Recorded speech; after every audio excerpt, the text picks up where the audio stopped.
할렐루야. 함께 나눌 말씀의 제목은 말씀만 하옵소서입니다. 자, 오늘 본문에 두 명이 나옵니다. 두 명의 사람이 나오죠. 한 사람은 병이 들어서 죽어가고 있었고, 그리고 한 사람은 아예 죽었습니다. 이 병이 들어서 죽어가고 있는 사람은 무명의 백부장의 종이었고, 이미 죽어 있었던 사람은 나인성의 무명의 과부의 아들이었습니다. 둘 다 살아요.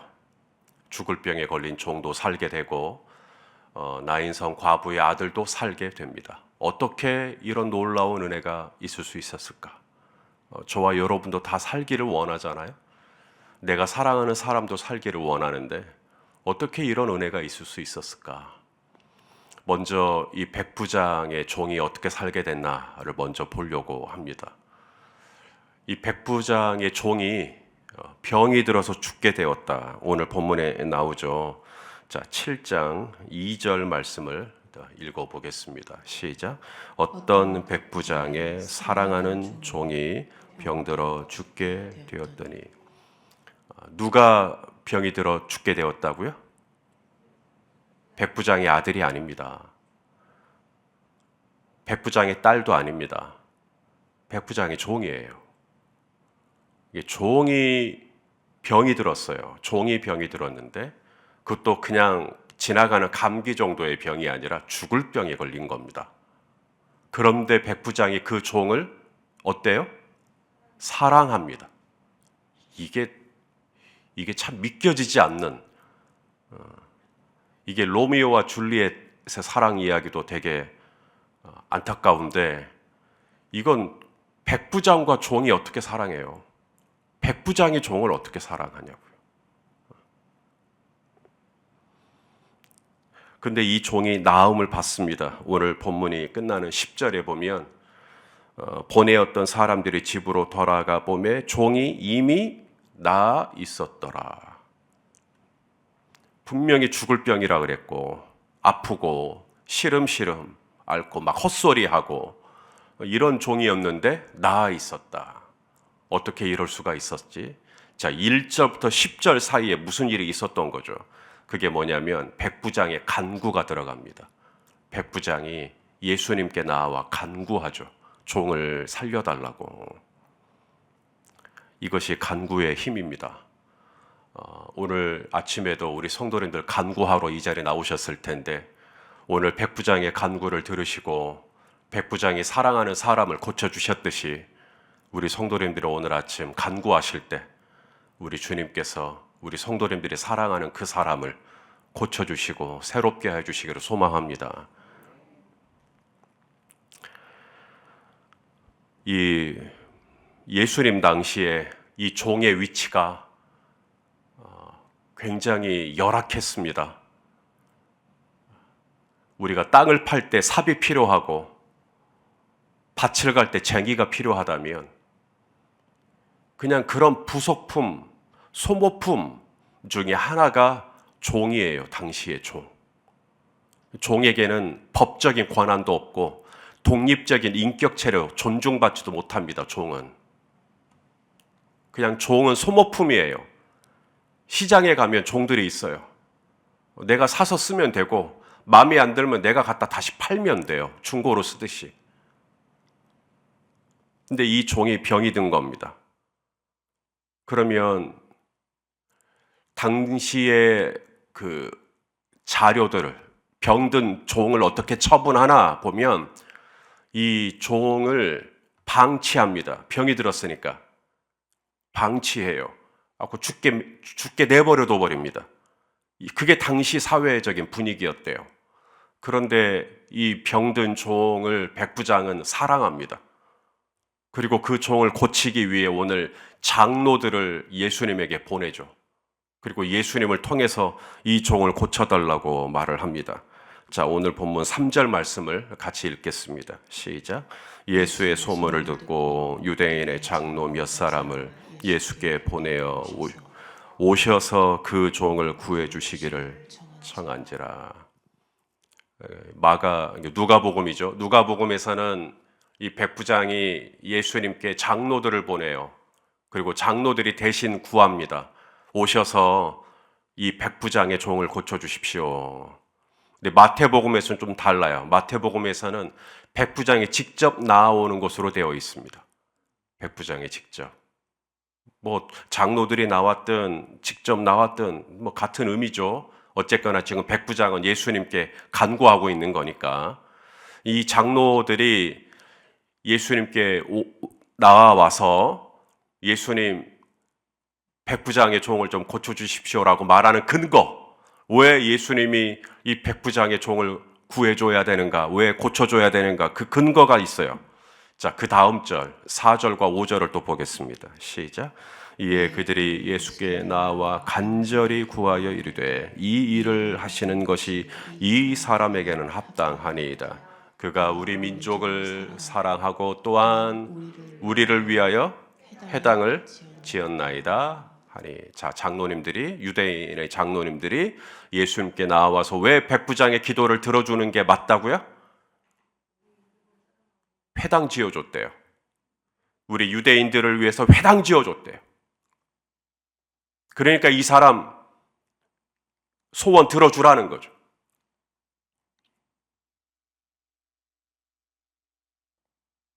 그러니까 유대인의 장로들이 왜 백부장의 간구를 예수님이 들어주셔야 되느냐?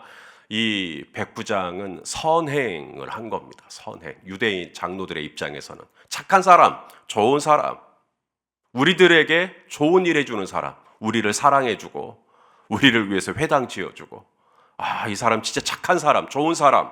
그러니까 예수님 이 사람 고쳐주는 건 맞습니다. 예수님이 왜 이분의 기도를 들어줘야 되냐면 이분의 의로움 때문이라는 거죠. 이분의 선행.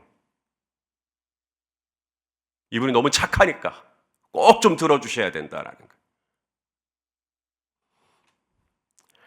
그러면 예수님이 이 백부장의 그 선한 행위에 감동을 받아서 그러면 이 백부장의 종을 고쳐주셨는가? 그 다음에 보시면 이제 예수님이 이제 사람들과 함께 이 백부장의 집으로 가는데 이번에는 또 백부장이 누구를 보내냐면 그의 벗들을, 친구들을 또 예수님께 보내요.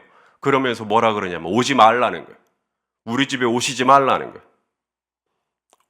장로들은 오셔서 고쳐주십시오라고 해서 갔는데 이제 친구들을 보내가지고는, 백부장은 본인은 나타나지도 않아요. 누가복음에서는. 친구들을 보내가지고는 오지지 마시라고, 그냥 말씀만 하시라고. 자, 7장 6절이죠. 읽어보겠습니다. 시작. 예수께서 함께 가실새 이에 그 집이 멀지 아니하여 백부장이 벗들을 보내어 이르되 주여 수고하시지 마옵소서.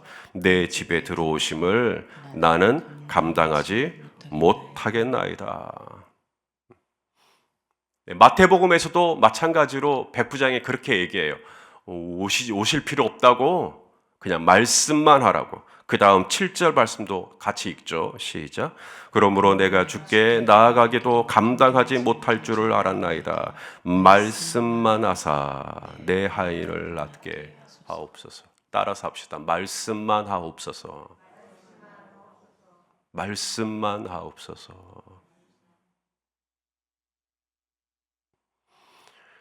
바로 이 대목에서 우리 예수님이 심장이 멎을 것 같이 깜짝 놀라십니다. 이분이 유대인들을 사랑한다고? 이분이 회당을 지었다고? 그런 것 때문에 놀라는 게 아니라 말씀만 하옵소서. 그러면 내 종이 낫겠습니다. 바로 이 부분. 그래서 예수님이 이 백부장의 종을 고쳐주신, 이 백부장의 종의 병을 낫게 하신 이유는 백부장이 행한 선한 행위 때문이 아니라 백부장이 예수님을 믿은 믿음 때문에, 그 믿음 때문에 백부장의 종이 나음을 입게 된 거죠.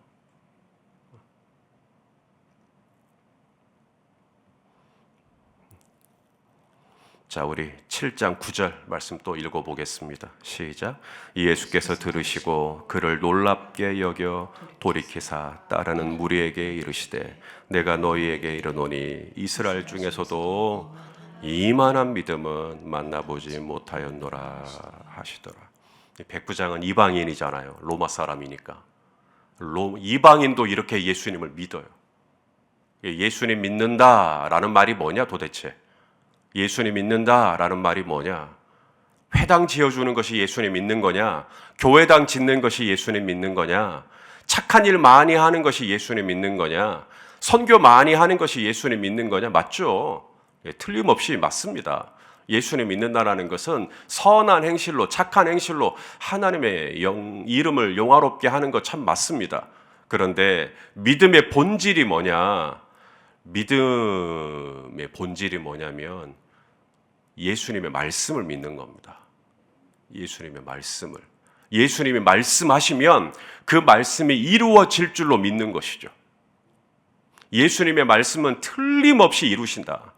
예수님의 입에서 나온 말씀, 하나님의 입에서 나온 말씀은 헛되이 돌아가지 않는다. 반드시 그 뜻을 이루시고 하나님의 작정하신 뜻을 이루시고 하나님께서 하시고자 하는 목적을 이행하시고 하나님께서 반드시 성취하시는 하나님. 나는 이 말씀의 능력을 믿습니다. 그게 믿음이에요. 그 믿음.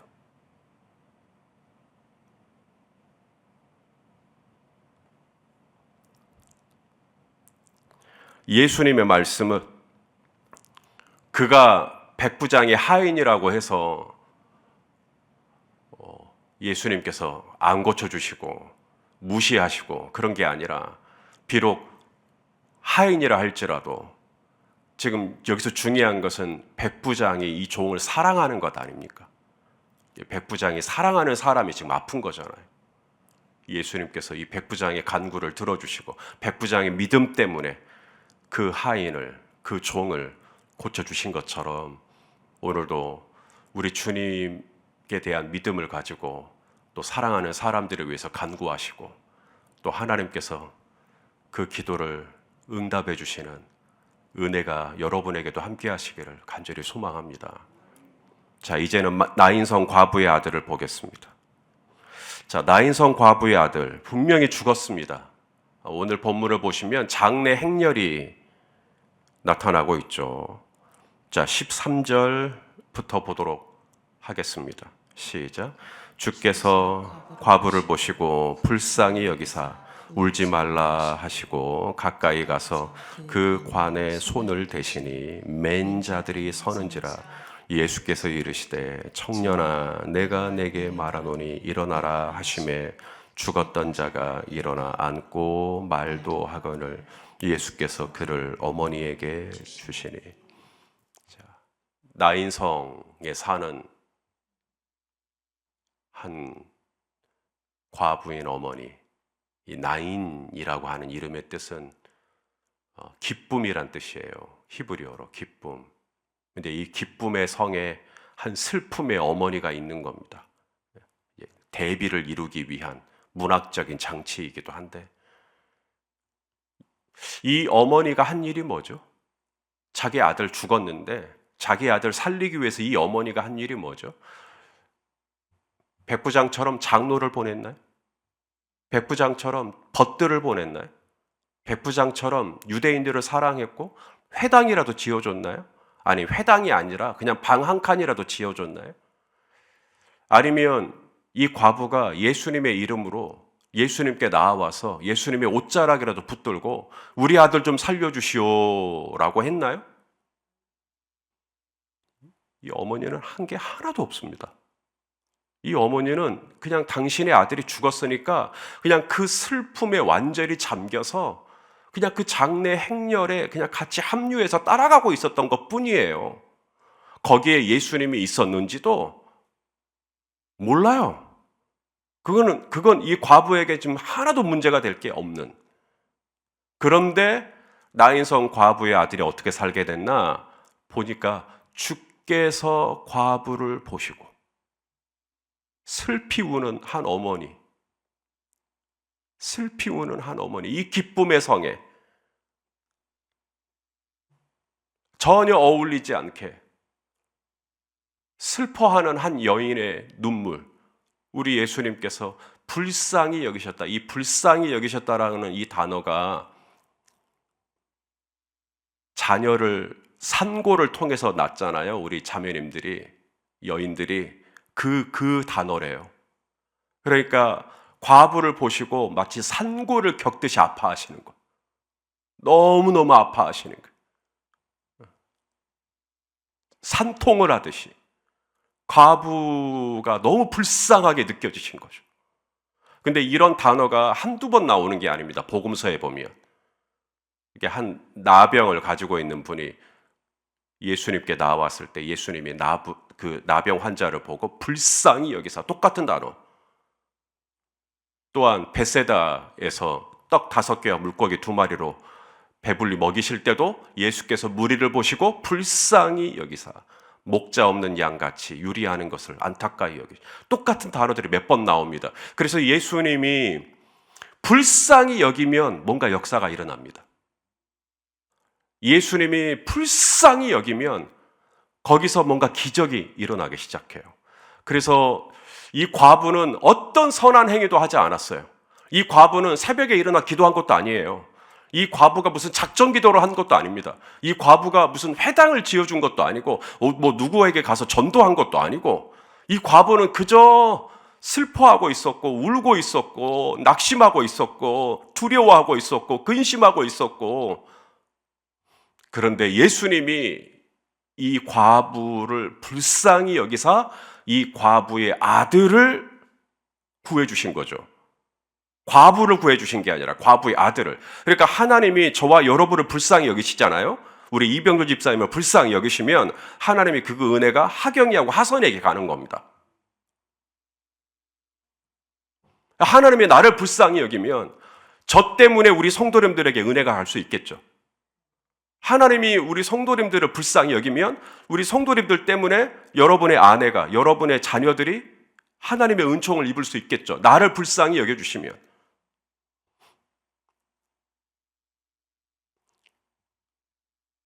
여기에 굉장히 놀라운 영적인 원리가 있어요. 우리에게도 사랑하는 사람들이 있어요. 그래서 오늘 이 새벽에도 지금 온라인과 또 이 현장에 나와서 지금 이렇게 기도하시는 거죠. 오늘 이 불 꺼지면 이제 기도하실 거잖아요. 여러분이 사랑하는 사람을 위해서 기도하실 거잖아요. 아픈 사람, 내 주변에 눈물 흘리는 사람, 내 주변에 신음소리 내는 사람, 나야 간밤에 잘 자고 이 자리에 왔다지만 그 사람은 분명히 오늘도 나를 새고 정말 고통 가운데 탄식하면서 이 밤을 지냈을 것인데, 그런 사람들이 있어서 기도하실 거잖아요. 기도하실 때 하나님께서 우리를 불쌍히 여겨주시면 오늘 내가 간구하는 하인이 됐든 종이 됐든 아들이 되었든 나를 불쌍히 여겨주시는 은혜가 있으면 주님께서 나를 통해 우리 하나님 일하여 주실 줄로 믿습니다. 믿음 있어야 돼요. 하나님의 말씀을 믿는 믿음 있어야 돼요.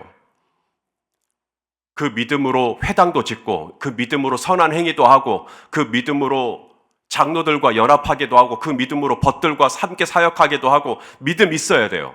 그런데 여기서 조심해야 할 것은, 그렇게 해서 백부장 하인이 나왔어요.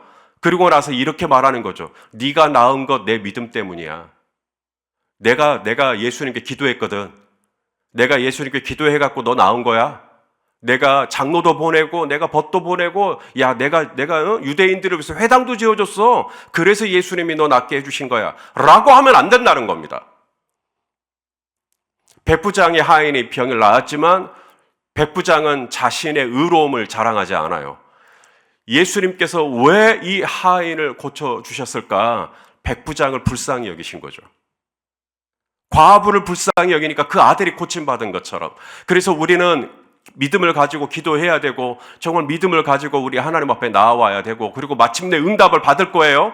응답을 받고 난 다음에 저와 여러분의 입에서 한순간도 조금이라도 이건 내가 기도했기 때문이야, 이건 내가 믿었기 때문이야, 이건 내가 새벽을 깨워서 하나님 앞에 나아갔기 때문이야 라고 생각하면 안 되고, 주님이 오병이어를 일으키고 주님이 나병 환자를 고치시고 주님이 백부장의 하인을 고치시고 주님이 나인성 과부의 아들을 고치신 것은 불쌍히 여기시기 때문이에요. 우리 성도님들이 오늘 이 새벽에 이 자리에 나온 걸 보면서 주님이 불쌍히 여기시는 겁니다. 오죽하면 새벽에 나왔겠나. 그래서 주님이 저와 여러분을 불쌍히 여겨주심으로 응답해 주신 거기 때문에 우리는 응답받고 난 다음에 오직 영광은 하나님께만 돌려야 할 줄로 믿습니다. 사도 바울이 그랬어요. 우리 마지막으로 로마서 9장 16절 읽어봐요. 시작. 그런즉 원하는 자가 누구였겠어요? 바울이었겠죠. 바울이 얼마나 많이 원했어요. 그런데 원하는 자로 말미암음도 아니요. 그 다음 뭐라 그래요? 다른 박질. 누가 다른 박질 했겠어요? 바울이 다른 박질 했죠. 내가 이 생명의 복음을 전하는 일에는 내 목숨도 바치는 것도 두려워하지 않겠다. 얼마나 다른 박질 많이 했어요. 그런데 다른 박질 한 것도 아니라는 거예요. 오직 뭐예요? 긍휼히 여기시는 하나님으로. 이게 우리의 결론이 돼야 돼요. 아들아, 내가 널 위해서 40일 동안 작정했다. 아, 그래서 됐구나. 로 결론이 나면 안 된다는 겁니다. 그게 결론이 아니라 나는 물론 하나님 앞에 40일 작정기도 할 수 있겠죠. 그렇게 하면 주님이 나를 불쌍히 여겨주시지 않을까 하는 마음으로 주님이 불쌍히 여겨주심으로 오늘도 우리 사랑하는 사람들이 건강하게 되고 사랑하는 사람들이 평강을 얻는 귀한 하루 되시기를 주의 이름으로 축원합니다. 기도하시겠습니다. 사랑하는 주님, 오늘 이 아침에도 온라인으로 그리고 또 이 교회당으로 나와서 이 새벽에 기도하는 우리 성도님들의 형편을 주여 불쌍히 여겨 주시옵시사. 우리 성도님들이 간구하는 그 기도를 들으시고 주여 놀랍게 역사하여 주셔서 오늘 나인성 과부도 살고 백부장의 종도 살듯이 오늘 우리 성도님들이 사랑하는 사람도 하나님 생명을 얻게 되는 놀라운 은혜가 있도록 주여 긍휼히 여겨 주시옵소서. 예수님의 이름으로 기도합니다. 아멘.